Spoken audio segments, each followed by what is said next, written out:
Hello friends, welcome to Sara Academy. Today we are discuss about Jean Piaget's moral development theory. Jean प्याजे का नैतिकता का विकास का सिद्धांत, किसका सिद्धांत? नैतिक विकास का सिद्धांत।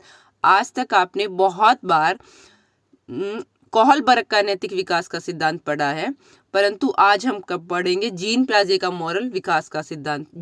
देखिएगा, एक क्वेश्चन यहाँ से सबसे पहला यही आएगा कि सबसे पहले नैतिक विकास का सिद्धांत किसने दिया था? तो सबसे पहले नैतिक विकास का सिद्धांत किसने दिया था? जीन प्याजे ने दिया था। या पहले नैतिक विकास का सिद्धांत किसने दिया था? जीन प्याजे ने दिया था। उसके बाद कोहलबर्ग ने दिया था। तो सबसे पहला क्वेश्चन तो इसके लाइन से यही है। सेकंड बात करते हैं, वो कब दिया था? 1928 में दिया था। किस में दिया था? 1928 में उन्होंने ये आरंभ किया था। अब एक और, कई बार इनकी बुक का नाम पूछ लिया जाता है। 1932 में जीन प्याजे ने एक बुक लिखी जिसका नाम है the moral judgement of the child. क्या नाम है? The moral judgement of the child. देखिएगा, इसको मैं हिंदी में नहीं बता सकती क्योंकि आपको पता है जो जीन प्याजे थे वो स्विट्जरलैंड के थे, और वे स्विट्जरलैंड के थे तो उन्होंने इंग्लिश में ये बुक लिखी थी, हिंदी में ये बुक नहीं लिखी थी, और ना ही हिंदी में इसका कोई ट्रांसलेशन अब तक हुआ है, तो इसको इंग्लिश में ही याद करना पड़ेगा। अब बात आती है कि जो छोटे बच्चे होते हैं या कोई भी बच्चा होता है वो अपने अंदर मॉरल डेवलपमेंट करता कैसे है, अपने दिमाग के अंदर मोरलिटी का कॉन्सेप्ट बनाता कैसे है? तो वो एक्टिव पार्टिसिपेशन की तरह से बनाता है। ये आप सब लोगों को पता है कि जीन प्याजे ने बोला है कि बच्चा कोई भी कॉन्सेप्ट बनाता है, कोई भी कॉन्सेप्ट बिल्डिंग करता है या कोई भी संप्रत्य अपने दिमाग में बनाता है, वो एक्टिविटी के थ्रू बनाता है, एक्टिव होके बनाता है। पैसिवली वो अपने अंदर कोई भी नॉलेज नहीं ग्रहण करता है।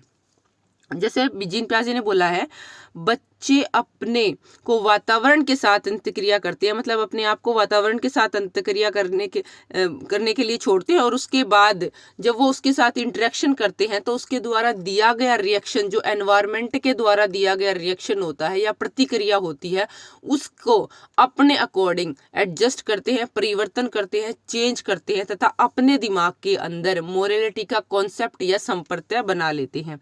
क्या बना लेते हैं? अपने दिमाग के अंदर मोरलिटी का संप्रत्यय बना लेते हैं। उन्होंने बोला है कि एनवायरनमेंट से जो भी फोर्स बच्चे को मिलता है, एनवायरनमेंट से या अपने आस पड़ोस से या अपने वयस्कों से जो भी फोर्स मिलता है, उसके अकॉर्डिंग बच्चा अपने दिमाग में एक कॉन्सेप्ट बना लेता है, मोरलिटी का कॉन्सेप्ट बनाता है एक्टिव तरीके से।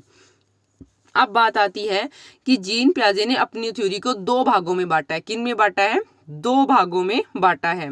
कौन कौन से वो दो भाग हैं? नंबर 1, प्रयता नैतिकता का विकास। देखिएगा, जैसा नाम से ही पता, प्रयता मतलब अपनी जो नैतिकता है वो किसी पराये के हाथ में है। जैसा दूसरे ने बोला वैसा ही सही है, मेरी कोई नैतिकता मेरे अंदर नहीं है। दूसरा जो है वो है स्वायत्ता नैतिकता, मतलब कि अपने आप की नैतिकता, मैंने सोचा समझा उसके अनुसार अपनी नैतिकता का विकास किया। तो बात अब सबसे पहले वाली अवस्था की करते हैं। नंबर 1, प्रयता नैतिकता की अवस्था, stage of heteronomous morality. Stage of heteronomous morality. देखिएगा, इसके अंदर सबसे पहला पॉइंट यही आता है कि इसकी एज क्या होती है। इसकी एज क्या होती है? इसकी एज 2 दी गई है। कहीं जगह इसकी एज दी होती है 2 से लेके 8 वर्ष, कहीं पे दी होती है 4 से लेके 7 वर्ष। तो दोनों में से जो भी एज आए वो आप टिक कर देना। क्या कर देना? ठीक कर देना। लेकिन अगर जो दोनों ही एज आ जाए तो आपको क्या करना है? 2 से लेके 8 वाली करनी है। क्या करनी है? 2 से 8 वाली करनी है, क्योंकि 7 से 4 उसके अंदर ही आ जाएगी। तो अब बात करते हैं कि इस एज के अंदर बच्चे की नैतिकता कैसे होती है। इसमें जो बच्चे की नैतिकता होती है वो वास्तविकता या रियलिज्म की अवस्था होती है, मतलब रियलिटी, नियमों के अनुसार जो बड़ों ने नियम बना रखा है वो बिल्कुल सही है, उसको फेर बदलाव नहीं किया जा सकता, उसके अंदर कोई बदलाव नहीं किया जा सकता। अगर जो किसी बच्चे ने कोई होमवर्क, किसी दिन होमवर्क नहीं किया और मम्मी ने उसको स्लैप किया या उसको थप्पड़ लगाया, तो बच्चा सोचता है उसकी मम्मी ने उसको थप्पड़ लगाया अगर जो उसने होमवर्क नहीं किया, तो इसका मतलब होमवर्क ना करना बहुत ही गलत होता है। उसने ये नहीं देखा इस होमवर्क ना करने के पीछे रीजन क्या हुआ होगा, उससे कोई मतलब नहीं है। होमवर्क नहीं किया इसका मतलब तुझे थप्पड़ पड़ेगा। मान लिया किसी दिन बच्चे ने एक गिलास तोड़ दिया और गिलास तोड़ने के बाद उसकी मम्मी ने उसको डांट लगाई, तो बच्चे की नज़र में गिलास तोड़ना बहुत बड़ा गुनाह हो जाएगा। क्या हो जाएगा? बहुत बड़ा गुनाह हो जाएगा। मतलब जो हमारे बड़ों ने को उसने देखा करते हुए वो अपने माइंड में उसने कॉन्सेप्ट बना लिया। अब बात आती है इसके अंदर एक क्वेश्चन ये भी आता है कि प्री स्कूल और एलिमेंट्री स्कूल, मतलब प्राक स्कूल और आरंभिक स्कूल वाली जो अवस्था होती है वो कौन से जीन पियाजे की नैतिकता की कौन सी अवस्था में समाहित है? तो वो कौन सी अवस्था में समाहित है?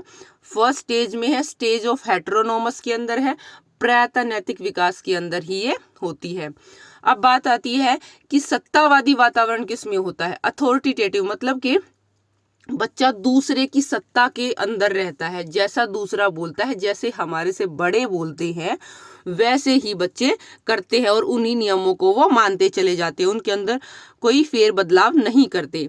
बात अब आ जाती है, इस अवस्था में संप्रत्य अपरिवर्तनशील तथा दृढ़ या रिज्ड होते हैं। क्या होते हैं? बिल्कुल फिक्स होते हैं, वो नहीं बदले जा सकते। मतलब कि चोरी करने का जो पनिशमेंट है वो पिटाई है, तो वो पिटाई ही मिलेगी। अगर जो आपने चोरी की, झूठ बोला, कुछ गलत किया, तो उसकी पनिशमेंट होती है वो पिटाई है और उसके अंदर कोई फेरबदल नहीं है। उससे कोई मतलब नहीं है कि आपने किस सिचुएशन में झूठ बोला, किस सिचुएशन में चोरी की, वो कोई मतलब नहीं है। आपने गलत किया तो आपको दंड मिलेगा। यहाँ पर जो हमारी मोरलिटी होती है, हमारी नैतिकता होती है, वो बाह्य या एक्सटर्नल अथॉरिटी से होती है। किससे होती है? एक्सटर्नल अथॉरिटी से। एक और क्वेश्चन देखिएगा, ये क्वेश्चन यहाँ पे क्या आएगा कि जीन पियाजे की कौन सी अवस्था के अनुसार जो मोरलिटी होती है वो एक्सटर्नल अथॉरिटी के हाथ में होती है, मतलब दूसरों के हाथ में होती है। वो किस में होती है? ये सीधा सीधा क्वेश्चन पीजीटी में पूछा गया था कि एक्सटर्नल अथॉरिटी कौन सी अवस्था में होती है? प्रायता नैतिक अवस्था में। देखिएगा जैसे नाम से ही पता चल रहा, प्राय मतलब पराये के हाथ में है हमारी नैतिकता, हमारे हाथ में नहीं है। जो हमारे बड़ों ने बोला, पराये लोगों ने बोला, वही हमारी नैतिकता है। हमारा खुद का कोई दिमाग नहीं है। हेटेरोनोमस, हेटेरोनोमस। तो एक बार इसको ध्यान से सुनिएगा। वास्तविकता या रियलिज्म जो नियम होते हैं उन्हीं के अनुसार क्या होती है? नैतिकता होती है। 2 से लेके 8 वर्ष या 4 से लेके 7 वर्ष। प्री स्कूल, एलिमेंट्री स्कूल दोनों इसमें शामिल होते हैं, ये भी PYQ है। सत्तावादी वातावरण इसके अंदर होता है। कौन सा होता है? सत्तावादी वातावरण इसके अंदर होता है। इस अवस्था में संप्रत्य अपरिवर्तनशील, जिनको नहीं बदला जा सकता, बहुत ही दृढ़ होते हैं। और जो फोर्स होता है जो हमें कंट्रोल करता है वो एक्सटर्नल फोर्स है। क्या है वो? एक्सटर्नल फोर्स है। क्या है? एक्सटर्नल फोर्स है। मे बी आपको ये स्टेज बिल्कुल अच्छे से रट गई होगी, इसके अंदर कोई बदलाव नहीं हो, मतलब इसके अंदर कोई डाउट नहीं रहा होगा अब आप लोगों को। तो अब हमने पहली स्टेज याद कर ली, तो दूसरी स्टेज बिल्कुल आसान है, वो इसके जस्ट उल्टी है, इसके जस्ट उल्टी है, इसके जस्ट विपरीत है। तो पहली स्टेज है प्रायता, दूसरी स्टेज है स्वायत्ता, मतलब खुद की। यहाँ पे क्या होता है? बच्चे के अंदर खुद का नैतिक विकास होता है। वो सोचना समझना शुरू कर देता है कि क्या गलत है, क्या सही है। अगर जो किसी ने झूठ बोला तो क्यों बोला, और अगर जो किसी ने चोरी की तो क्यों की, वो कौन सी सिचुएशन में की। यहाँ पे वो ये वाली कॉन्सेप्ट अपने माइंड में बनाना शुरू कर देता है। उसे ये नहीं पता, यहाँ पे उसे ये पता लग जाता है कि किसी बच्चे ने होमवर्क नहीं किया तो उसकी सजा पिटाई ही नहीं होगी। उसके पीछे रीजन देखो पहले कि उसने किस कंडीशन में वो होमवर्क नहीं किया। अगर जो यहाँ पे देखा जाए कि बच्चे के से एक गिलास टूट गया, तो वो ये देखेंगे उन्होंने जानबूझ के गिलास तोड़ा है या बाय चांस उसके हाथ से, मिस्टेक से, गलती से उसके हाथ से वो गिलास टूटा है। पनिशमेंट जो होती है यहाँ पे वो उसकी खुद की ऑटोनोमस मोरलिटी, मतलब अपने खुद के कॉन्सेप्ट के ऊपर डिपेंड करती है। अब बात आती है इसकी एज की। इसकी एज क्या होती है? 9 से लेके 11 साल। इसकी एज क्या होती है? 9 से लेके 11 साल, और दूसरी 7 से लेके 10। ये जो मैं 2 एज बता रही हूँ ये अलग NCERT और AK सिंह की बुक में अलग अलग, 2 में अलग अलग दे रखी है, तो मैं दोनों ही एज आपको बता दी है। परंतु 9 से 11 और 7 से 10 लिखी हो तो आपको 9 से 11 पे टिक करना है। किस पे टिक करना है? 9 से 11 पे ही टिक करना है। किस पे टिक करना है? 9 से 11 पे ही टिक करना है। अब यहाँ पे बात आ जाती है कि यहाँ वयस्कों के साथ अनइक्वल तथा पीयर के साथ संबंध इक्वल संबंध हो जाता है। देखिएगा वयस्कों के साथ मतलब जो उनसे बड़े होते हैं ना, बड़े होते हैं, बड़ों के साथ उनका संबंध अनइक्वल मतलब कि सही इक्वल नहीं होता, क्योंकि बड़ों की सोचने की क्षमता अलग हो जाती है, उनकी सोचने का तरीका अलग हो जाता है, परंतु उनके फ्रेंड या उनके पीयर का जो होता है वो इक्वल होता है, उसके वो साथ होता है। यहाँ पे रैशनैलिटी या तर्क संगता आती है, वो यहाँ पे क्यों, क्या, कैसे, क्यों नहीं वाले क्वेश्चंस करना शुरू कर देता है। यहाँ पे जो उनकी मोरलिटी होती है वो लचीली होती है। अगर जो आपने किसी की जान बचाने के लिए झूठ बोला है तो वो झूठ गलत नहीं है। क्या है वो झूठ गलत नहीं है। अब आ जाती है सामाजिक चेतना या सोशल कॉन्शियसनेस, मतलब कि यहाँ पे बच्चा समाज के प्रति भी थोड़ा रिस्पॉन्सिबल हो जाता है, उसे समझ में आ जाता है कि समाज के नियम क्या है। हाँ, समाज भी हमें जब ही दंड देगा जब हम वास्तव में गलत हो। जैसे आपको पता है कि 18 साल तक जो हम जुल्म जो भी हम क्राइम करते हैं, वो क्राइम की सजा जो होती है वो थोड़ी सी पोलाइट होती है, उसको जेल में नहीं डाला जाता, उसको सुधार गृह में डाला जाता है। ठीक है, यहाँ पे जो हमारी नैतिकता होती है वो रेसिप्रोसिटी या पारस्परिकता पे निर्भर करती है। किस पे निर्भर करती है? पारस्परिक, जैसा किया वैसा ही उसको वापस देना होता है।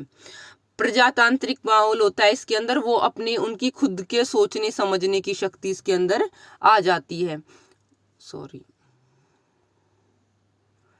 खुद की सोचने समझने की शक्ति उसके अंदर आ जाती है। अब यहाँ पे बात करते हैं हम एक बार और, हाँ, यहाँ सेकंड वाले स्टेज को एक बार और थोड़ा सा, क्योंकि डिसकंटिन्यूटी हो गई थी, बता देती हैं। स्वायत्ता मतलब अपने आप से बच्चा सोचना शुरू कर देता है, ऑटोनोमस हो जाता है। यहाँ पे क्वेश्चन क्या होता है, सबसे पहला क्वेश्चन यही आता है कि ऑटोनोमस मोरलिटी किस में होती है? ऑटोनोमस मोरलिटी होती है सेकंड वाली स्टेज में, स्वायत्ता नैतिक वाली स्टेज में। और या ये पूछा जाए कि बच्चा खुद से अपने प्रिंसिपल्स का निर्माण करता है, खुद से अपनी मोरलिटी को डिसाइड कब करता है? वो कब करता है? स्वायत्ता नैतिकता वाली स्टेज में। अब आता है यहाँ वयस्कों के साथ अनइक्वल तथा पीयर के साथ इक्वल संबंध। देखिएगा यहाँ पे क्वेश्चन ये भी पूछा जाता है कि कोई भी नाम दे देगा, XYZ नाम का बच्चा अपने बड़ों के साथ अनइक्वल या सामंजस्य नहीं स्थापित कर पा रहा, परंतु अपने सगे संबंधियों के साथ सामान्य संबंध या एक समान संबंध स्थापित कर पा रहा है। तो ये कौन से वाली स्टेज है जीन पियाजे की? तो कौन से वाली स्टेज है? दूसरे वाली स्टेज है। बच्चे के अंदर तर्क संगता आ जाती है कि बच्चे ने झूठ बोला तो क्यों बोला, बच्चे ने गलत काम किया तो क्यों किया, बच्चे के हाथ से गिलास बाय चांस गिरा या उसने जानबूझ के गिराया, बच्चे ने होमवर्क, वो बीमार था, कोई शादी थी या कहीं बाहर जाना था इसलिए नहीं किया, या उसने जानबूझ के नहीं किया। ये वाली रैशनैलिटी उसके अंदर आ जाती है, लचीलापन, फ्लेक्सिबिलिटी उसके अंदर आ जाती है, सोचने समझने की शक्ति आ जाती है। यहाँ पे बच्चा थोड़ा सा ये भी हो जाता है कि मेरे लिए मॉरलिटी अलग है और किसी दूसरे के लिए अलग है, मतलब यहाँ पे थोड़ा फ्लेक्सिबल हो जाता है वो अपने साथ। सामाजिक चेतना, समाज के नियम कानून वो उसे सब समझ में आने लग जाते हैं। पारस्परिकता, जैसा उसने मेरे साथ किया इसीलिए मैंने उसके साथ वैसा कर दिया। क्या हुआ कि उसने मेरे को गुस्सा किया तो इसलिए मैंने उसको वापस गुस्सा कर दिया। ये होता है रेसिप्रोसिटी, मतलब पारस्परिकता, जैसा उसने मुझे दिया मैंने उसको वापस वैसा ही दे दिया। प्रजातांत्रिकता मतलब वो इसमें फ्री होता है अपने नियमों का निर्माण करने में, अपने क्या बोलते हैं उसे, निर्णय देने में, अपनी नैतिकता विकास के अंदर उसका दिमाग इस लायक हो जाता है कि वो इनका निर्णय कर सके। यहाँ बच्चा सामाजिक नियमों को मनमाना अनुबंधन मानते हैं, मतलब कि ऐसा नहीं है कि समाज के जो नियम बने हैं वो सबको मानने ही हैं। अगर जो मेरा मन करेगा तो मैं उनको मानूंगी, मुझे सही लगेंगे तो मैं उनको मानूंगी, मेरे को सही नहीं लगेंगे तो मैं उनको नहीं मानूंगी। यहाँ पे बच्चा ये वाले सोच डेवलप कर लेता है। यहाँ पे जो हमारी थॉट होती है, वो जो विचार होता है, विकास होता है, वो डिजायरेबल, वांछनीय परिवर्तन उसके अंदर संभव होते हैं। जब हमें जरूरत होती है, जब हमें वो गलत लगते हैं, किसी के संपर्क में हम जाते हैं, किसी और के विचार सुनते हैं, तो हमें पता लग जाता है कि कौन सी बात सही है, कौन सी बात गलत है, तो हम उसके अंदर परिवर्तन भी कर लेते हैं।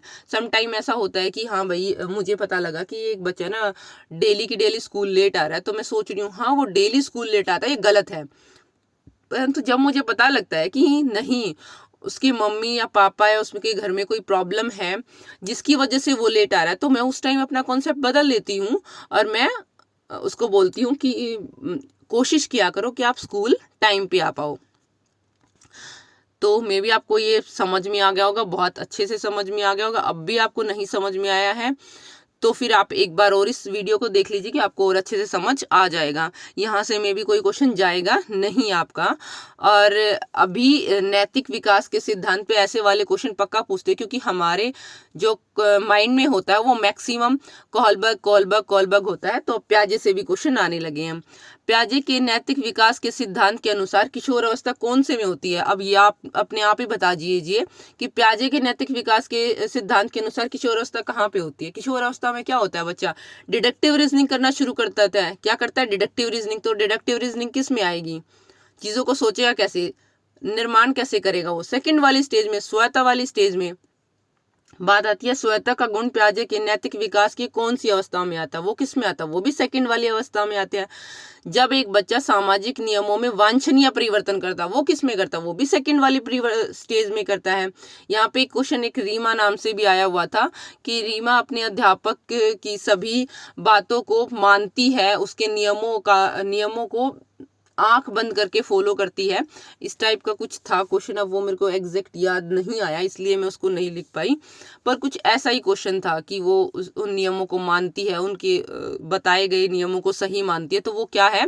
वो फर्स्ट वाली स्टेज है।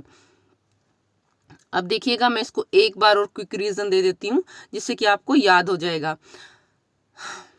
जीन पियाजे का नैतिक विकास का सिद्धांत क्वेश्चन आता, सबसे पहले किसने दिया था? जीन पियाजे ने। आरंभ 1928 में। एक बार मेरे साथ फटाफट बोलो, आपको याद हो जाएगा। इस थ्योरी को बार बार पढ़ने की जरूरत नहीं पड़ेगी, एक बार और मेरे साथ बोलोगे तो आपको याद हो जाएगा। 1932 में उन्होंने अपनी बुक दी थी, the moral judgement of child. इसमें एक्टिव पार्टिसिपेशन है, वो आपको पता ही है। जीन पियाजे ने एक्टिव पार्टिसिपेशन की बात की है। 2 अवस्था है, पहली वाली अवस्था को याद करो, दूसरी अपने आप याद हो जाएगी। प्रायता मतलब किसी पराये के हाथ में हमारी मोरलिटी है, किसी दूसरे के हाथ में हमारी मोरलिटी है। इसके अंदर वास्तविकता की अवस्था होती है, जो नियम बने हैं वो फिक्स है, वो नहीं बदल सकते। 2 से लेके 8 वर्ष या 4 से लेके 7 वर्ष, वो इसी के अंदर आता है। प्री स्कूल, एलिमेंट्री स्कूल, प्राक स्कूल या आरंभिक स्कूल, दोनों ही इसमें शामिल होते हैं। सत्तावादी वातावरण या अथॉरिटेटिव वातावरण इसके अंदर होता है। इस अवस्था में संप्रत्यय या कॉन्सेप्ट जो होते हैं अपरिवर्तनशील, जिनके अंदर बदलाव नहीं किया जा सकता, दृढ़ या रिजिड होते हैं। और जो हमारी पावर होती है वो एक्सटर्नल अथॉरिटी के पास होती है। किसके ऊपर होती है? एक्सटर्नल अथॉरिटी या बाह्य फोर्स के पास होती है। अब सेकंड वाली स्टेज, स्वायत्ता मतलब स्वयं या अपने खुद के हाथ में अपनी मोरलिटी होती है। यहाँ वयस्कों के साथ अनइक्वल तथा पीयर के साथ इक्वल संबंध स्थापित करता है। अपने बड़ों के साथ वो थोड़ा फॉर्मल हो जाता है और अपने फ्रेंड के साथ वो अच्छे से बातें करना शुरू कर देता है। यहाँ पे अब उनकी थिंकिंग जो हो जाती है, उनकी जो मोरलिटी हो जाती है वो रीजनल हो जाती है, मतलब तर्क संगता पे होती है, रैशनल हो जाती है, लचीलापन आ जाता है, फ्लेक्सिबल हो जाती है, सामाजिक चेतना उसके अंदर आ जाती है, पारस्परिकता आ जाती है, प्रजातांत्रिकता के गुण आ जाते हैं, मतलब वो अपने डिसीजंस अपने आप लेने शुरू कर देते हैं। पारस्परिकता मतलब कि जैसा उसने मेरे साथ किया मैं उसके साथ वैसा ही करूँगा। यहाँ बच्चा सामाजिक नियमों को ये नहीं मानता कि ये सब कुछ है, ये गॉड है, नहीं। हम चाहें तो उसके अंदर समाज हमारे लिए बना है, हम समाज के लिए नहीं बने हैं। इसके अंदर वो वांछनीय परिवर्तन संभव कर सकता है। देखिएगा, जीन पियाजे का पूरा कॉन्सेप्ट मैंने आपको करा दिया है और आप लोगों को बहुत अच्छे से समझ आ गया होगा। मैं आशा करती हूँ कि समझ आ ही गया होगा। और अगर जो आपको कोई डाउट है तो प्लीज़ मुझे कमेंट में बताइएगा, मैं उसको भी क्लियर करूँगी। और अगर जो वीडियो अच्छी लगी है तो लाइक, शेयर, सब्सक्राइब और प्लीज़ बेल आइकन को हिट कर दीजिएगा ताकि मेरी नेक्स्ट वीडियो आते ही आपको नोटिफिकेशन मिल जाए। Bye, thank you for watching.